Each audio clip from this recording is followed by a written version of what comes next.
Kuyangithokozisa kakhulu. Ukuthokozisa kwalo kusukela ekuthini abantu abaleli ilizwe lona leli sebebona ukuthi hathi alisahambi ngendlela, basukuma basebenzela abantu beZimbabwe njengoba babe basebenzela ilizwe kwaze kwafika ekukhetheni isono sakhe okwaba yikumela iqiniso.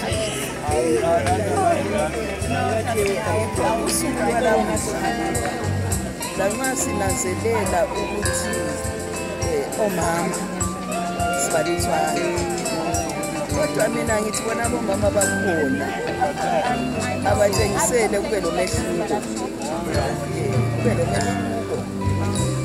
ukwenzela ukuthi laye abone ukuthi lapho kulabo mama khona kulomehluko kuza kwengeza omama.